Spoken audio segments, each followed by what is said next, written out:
جو ہے 2023 مبارک آج کا پہلا دن، اور ہم ڈاکٹر سمدانی سے ان کے کلینک پر آئے ہیں اور ان سے یہ جاننا چاہتے ہیں کہ سر آپ نے اپنی شخصیت جو ہے وہ اپنی پہچان اس معاشرے میں کیسے بنائی؟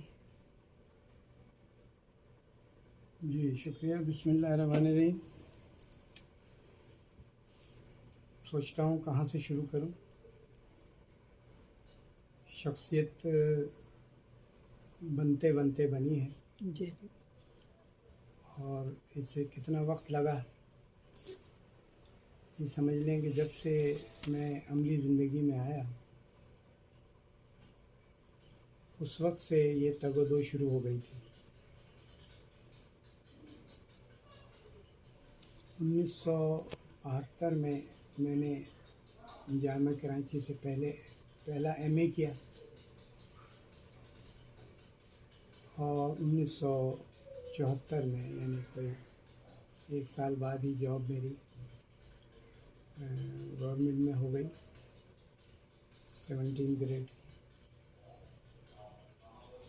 اور ابتدائی طور پر میں لائبریرین کے طور پر میں نے کام شروع کیا. اور یہ جو میرا جاب تھی یہ کہہ لیجیے کہ کتابوں سے کھیلنا تھا. تو کتابوں سے میں اس طرح کھیلا کہ کتاب نے مجھے اور میں نے کتاب کو اپنا ساتھی بنا لیا. اور یہ سفر آگے بڑھتا رہا. اس سے پہلے کی کہانی میں نے نہیں بیان کی اور وہ یہ تھی کہ میرے والدین جو ہیں وہ یعنی میں کہوں کہ مڈل کلاس بھی نہیں بلکہ لوور مڈل کلاس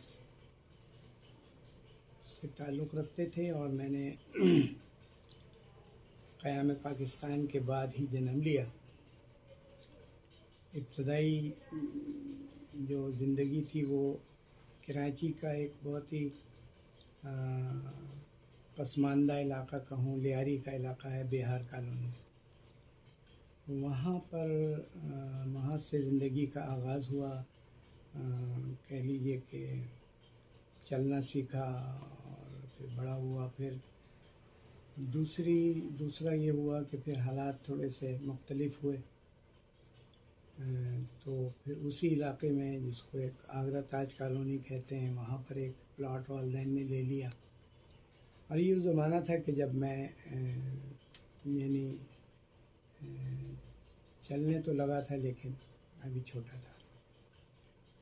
تو یہ ساری باتیں خواب سی لگ رہی ہیں.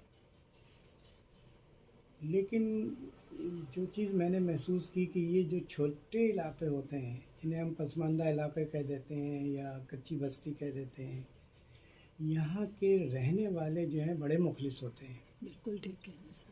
اور وہ سمجھ لیں کہ ان کی کیفیت ایسے ہوتی ہے کہ ہمارے گھر والے بعد میں ہوتے ہیں اور ہمارے پڑوسی اور دوست پہلے ہوتے ہیں. اچھا. تو ایسے ماحول میں نے کہہ لیجیے کہ وقت گزارا اور وہیں سے مجھے یہ تربیت ملی کہ اسٹیج پر کیسے بولنا ہے. وہاں پر ایک سماجی ادارہ تھا، اس کا نام تھا تاج ویلفیئر سینٹر. ان کا کام تھا وہیں کے علاقے کی فلاح و بہبود کرنا. تو میں نے ابھی BA بھی نہیں کیا تھا تو میں اس ادارے کا جنرل سیکرٹری بن گیا. اچھا.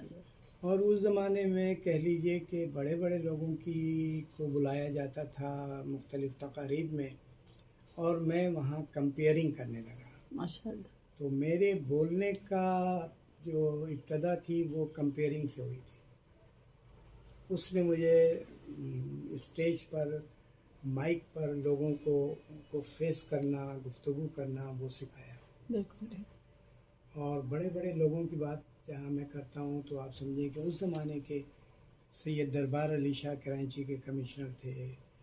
محمود ہارون ہمیشہ مرکزی وزیر رہے. اسی طرح سعید ہارون، اس زمانے کی جو سیاسی شخصیات تھیں وہ وہاں پر آیا کرتی تھیں اور میں ان پروگرامز کی کمپیئرنگ کیا کرتا تھا.